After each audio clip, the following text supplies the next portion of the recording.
రఘు గుర్తుపెట్టుకో, ఎదిగిన కొద్దీ ఒదగాలి.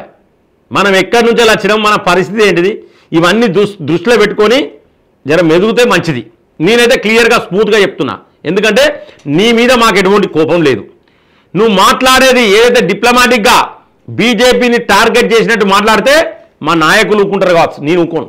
నేను చెప్తున్నా కదా, మా నాయకులు ఊకున్నా నేను ఊకోను. ఎందుకంటే మా నాయకులు మీ అసొంటులతో పెట్టుకోరు, మా నాయకులు లైట్ తీసుకుంటారు మిమ్మల్ని. నేను అది కూడా చెప్తున్నా. కాబట్టి మా నాయకులు ఊకున్నా నేను ఊకోను, ప్రజలు ఊకోరు. ఇది కూడా చెప్తున్నా. నేను ప్రజల తరపున కూడా నేను వకాలత్ పుచ్చుకొని మాట్లాడుతూ ఉన్నా. కాబట్టి రఘు జర వాన్ లెక్క చేయకు, జర తగ్గించుకో, ఎదిగిన కొద్ది నీకు ఫ్యూచర్ కావాలన్నా నీ యొక్క ఛానల్ అన్సబ్స్క్రైబ్, ఎందుకంటే నీ ఛానల్ కూడా చాలా మంది అన్సబ్స్క్రైబ్ చేసి నాకు ఫోటోలు పెట్టిర్రు. నేను చెప్తున్నా, నేను ఎందుకు మళ్ళీ చెప్తున్నా అంటే నీ ఛానల్ కూడా అన్సబ్స్క్రైబ్ చేసి నాకు ఫోటోలు పెట్టింది. నేను ఫోటోలు డిస్ప్లే చేస్తా, నెక్స్ట్ వీడియోలో ఈ ఫోటోలు డిస్ప్లే చేస్తా. మీరు నా ఛానల్ ఎంబడి నా ఎంబడి పడితే నేను చూస్తిగా ఎంతవరకైనా పోతా, దీని మీద ఎంతవరకైనా పోతా, ఎంత ఫైట్ అయినా చేస్తా. ఒకటి గుర్తుపెట్టుకో, పుప్పాల రజనీకాంత్ అంటోడు ఎంత మొండోడో ఇక్కడ ఉన్నోళ్ళని అడిగి తెలుసుకో. ఫస్ట్ వరంగల్ ఉన్నోళ్ళని అడిగి తెలుసుకో.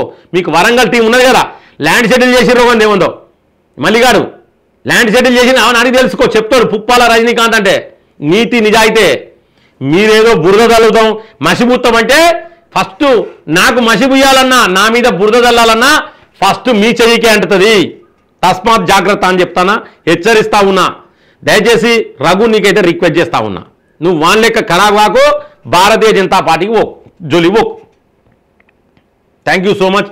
జై హింద్, జై భారత్.